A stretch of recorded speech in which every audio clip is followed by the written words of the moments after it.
introduce our 12 famous dancing girls.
The star of the Midnight Frolic, Hetty Cantor.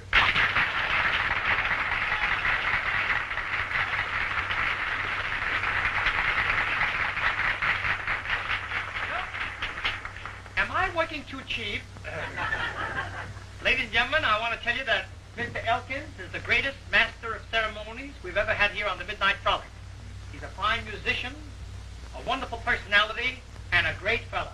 Thanks, Eddie. I wish I could say the same about you. You could if you were as big a liar as I am.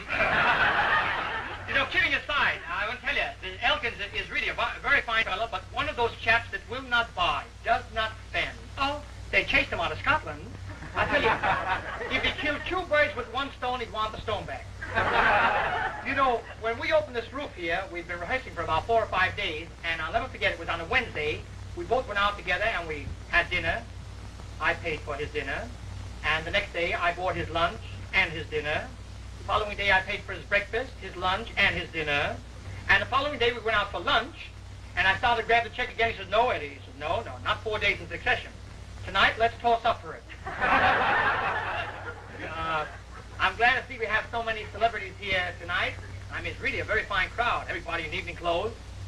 And from here, the odor of mothballs is terrific.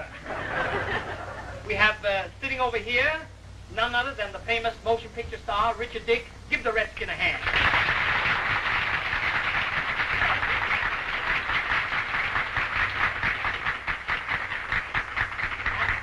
That's enough. Remember, I'm the main one. And right here we have some musical comedy stars. Miss Mary Eaton, who played in Kid Boots with me, remember? She's sitting with Oscar Shaw. Make them both get up. Come on.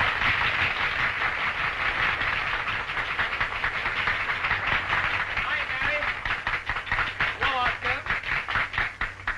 And oh, bless my soul, if there isn't Peggy Joyce. What is that, a goiter? No, she's wearing a new lavalier. I see. Don't make her get up. She's weighed down by so many bracelets, she couldn't stand up. And you know, Peggy Joyce has a clause in her will that when she dies, they're not to bury her. They're going to put her right back in Tiffany's window.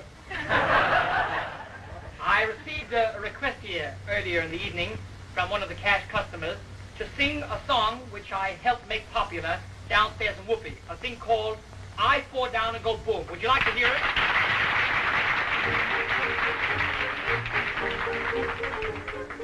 Some kids say that the world today is all upside down. Sometimes they're smiling, sometimes they frown. My heart felt sore for the kid next door when I heard him cry. Here's what he told me when I asked him why. I played horsey down the street with my broom down the street. When somebody moved the street, I tore down and go boom. Then I got up on my horse, broom of course was my horse. When somebody moved the horse, I tore down and go boom. I cried and ran home to mom.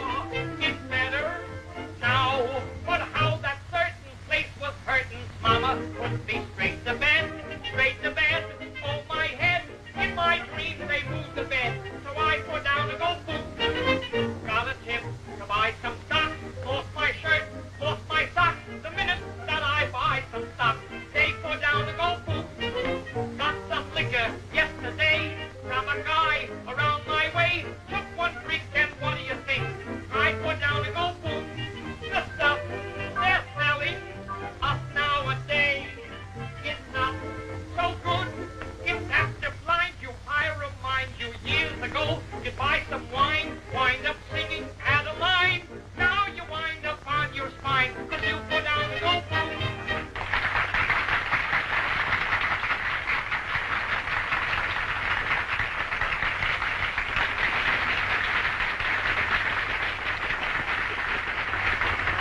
Ladies and gentlemen, I'm going to sing you a little ballad that I think you'll like. Eddie, play for the customers, will you?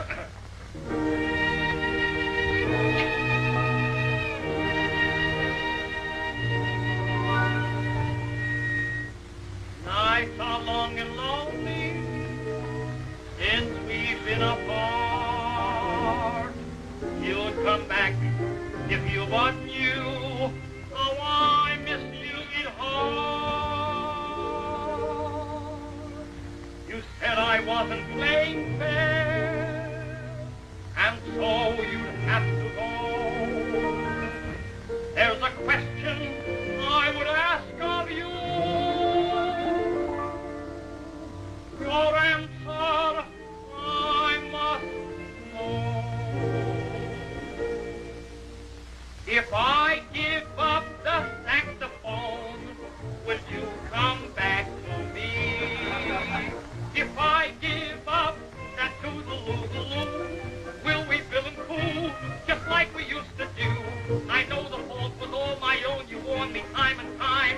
Lips that touch a saxophone, you said shall ne'er touch mine. So if I give up the saxophone, will you come back to me? My father plays the piccolo, my mother plays the drum, my brother plays the horse just because he is a bum. Our baby plays harmonica and plays it way off key. My grandmama plays tennis cause she lives in Tennessee. See. Now if I give up the saxophone, would you come back to me? If I give up the toodaloo, anything you say, if you come back to stay, when I sit in the park at night, how all alone I feel. I found out that a saxophone has got no sax appeal. So if I give up the saxophone, will you come back to me?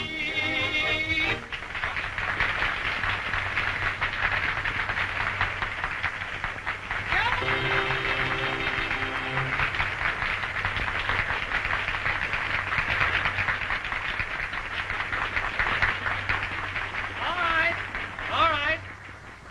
I respond. I give in. You know, we had Automobile Week here a short while ago, and of course we had a lot of automobile men came up here on the roof, some of them with their wives, and one fella came to me and said he represented the Lincoln Agency, and he said, Cantor, if you can only use the name of Lincoln or Ford in your monologue someplace, why, we'd be glad to give you a little Ford Coupe. And of course, so I got the Ford Coupe, and I want to tell you they're cute. Oh, the darling little coffee clots you ever saw. Listen, no, listen, on the new Fords, they've got wire wheels and four-wheel brakes. Everything is nickel-plated. And here's a great feature. They have a non-shatterable windshield. In case of an accident, the glass doesn't scatter. It hits you one piece like this. Oh, pretty cool. And myself, personally, I'm tickled to death that Henry Ford apologized to a race of people with whom I'm very familiar.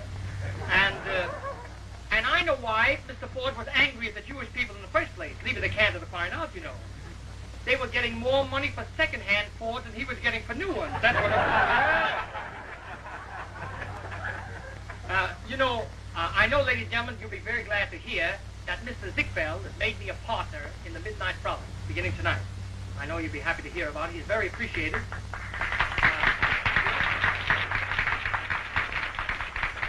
I played in a lot of follies for him and Kid Boots and now in Whoopi. And in fact, he's insisting that I become a partner in the play. I received a note from him tonight. Here's what he says in the note. He said, Dear Eddie, unless you take an interest in the Midnight Frolic, we'll have to get another comedian. I don't know what it is. Great fellow, Ziegfeld.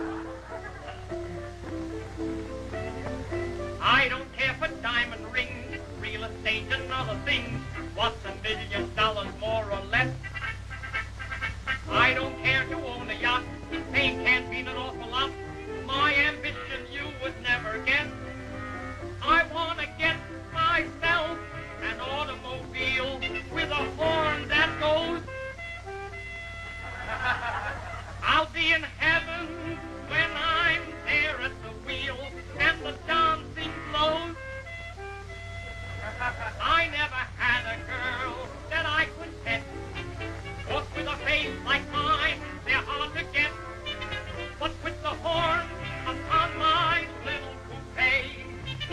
will be coming my way.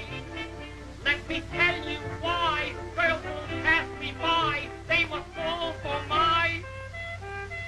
I want to get myself an automobile with a horn that goes.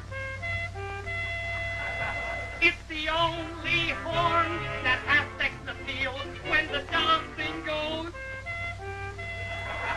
The girls will flock around each time it plays, and I'm the piper who must be paid.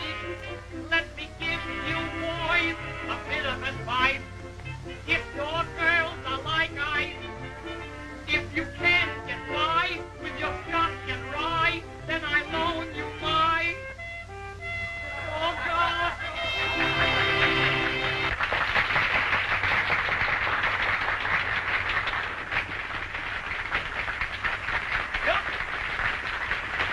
Wait a minute, ladies and gentlemen. Say this, cat. I've got to go downstairs and wash up now, and if you folks like to, you get up and dance. Eddie, will you play a dance for the customers? Come on, get right there. Good night, everybody. Good night.